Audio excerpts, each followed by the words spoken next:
네, 코로나19 국내 발생 현황 및 예방접종 현황에 대해서 말씀드리겠습니다.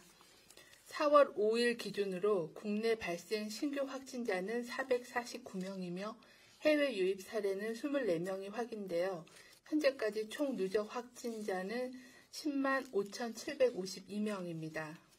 다음은 최근의 위험 요인 및 당부사항, 정부의 조치사항에 대해서 설명을 드리겠습니다.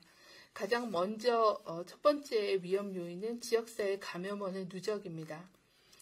작년부터 시작된 3차 유행 이후에 경증, 무증상 감염 등으로 감염자가 누적되어 지역사회 내에 숨어있는 감염원으로 작용하고 있다고 보고 있습니다.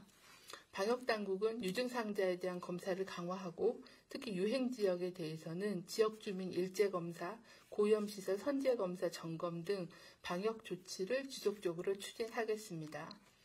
두 번째 위험 요인은 사회적 거리두기 완화에 따른 다중이용 시설에서의 집단 발생 위험의 증가입니다. 지난 2월 중순부터 사회적 거리두기 조치가 완화되면서 특히 유흥업소, 사우나, 목욕탕, 음식점과 주점, 그리고 교회, 그리고 실내 체육시설, 어린이집 등의 집단 발생이 증가하고 있습니다. 특히 영업이 재개된 유흥시설, 또 운영 제한이 없었던 비수도권의 목욕장업 등에서의 최근 집단 감염이 이어지고 있습니다. 또한 과거에 문제가 되었던 물류센터, 콜센터나 텔레마케팅, 그리고 어르신들을 대상으로 하는 방문 판매에서의 집단 발생도 재발되는 상황입니다.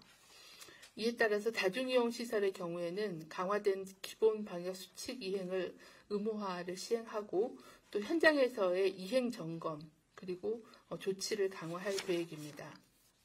세 번째는 4월 들어서 생기는 종교 행사와 봄맞이 여행, 야외활동 증가에 따른 위험 증가입니다. 라마단 등 종교계의 주요 절기를 계기로 대규모 모임, 행사가 개최될 예정입니다. 또한 봄맞이의 이동이 증가한 상황이기 때문에 이러한 종교시설에 대한 방역 대책을 강화하고 또 기존에 실시되고 있는 봄철의 나들이 특별방역 대책도 지속적으로 추진하겠습니다. 네 번째는 변이 바이러스의 지역사회 확산 위험이 지속되고 있습니다. 변이 바이러스의 유입과 확산을 차단하기 위해서 해외 입국자에 대한 자가격리를 지속적으로 강화하고 또 격리 면제자에 대해서는 방역수칙 준수 여부, 입국 후 검사에 대한 관리를 강화하도록 하겠습니다. 다음은 예방접종 현황에 대해서 말씀드리겠습니다. 4월 5일 기준으로 1차 접종자는 96만여 명이 1차 접종을 받았고 2만 7천여 명이 2차 접종을 완료를 하였습니다. 4월 5일 기준으로 2분기 접종 대상자는 21만여 명이 접종을 완료하여 현재까지 접종 진행률은 5.1%입니다.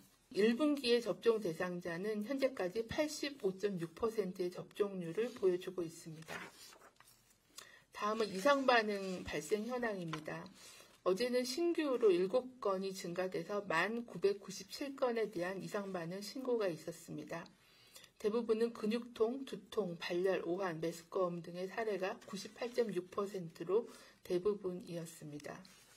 지난 일주간 환자 수는 500명 내외로 지난 10주간 지속적으로 등락을 반복하면서 증가 추세로 이어지고 있습니다. 이러한 유행이 4차 대유행으로 이어지지 않도록 기본적인 방역 수칙에 대한 준수를 당부를 드립니다. 첫째, 마스크 착용, 손 씻기, 주기적인 환기 등과 함께 증상이 있으면 검사를 받는 등 기본 방역 수칙을 준수해 주시기를 바랍니다. 둘째는 필요하지 않은 모임은 취소하고 만나는 인원을 줄이며 5인 이상의 집합금지 등 거리두기를 반드시 실천해 주시길 바랍니다. 셋째, 예방접종 대상자들께서는 순서가 되면 적극적으로 접종에 동참해 주시기를 요청을 드립니다. 중대본은 일주일간의 계도 기간이 끝나고 오늘부터 기본 방역수칙 준수 의무화가 시행됨에 따라 다중이용 시설의 관리자와 이용자들은 모두 안전과 일상 회복을 위해 방역수칙을 철저히 준수해 주실 것을 거듭 당부를 드립니다.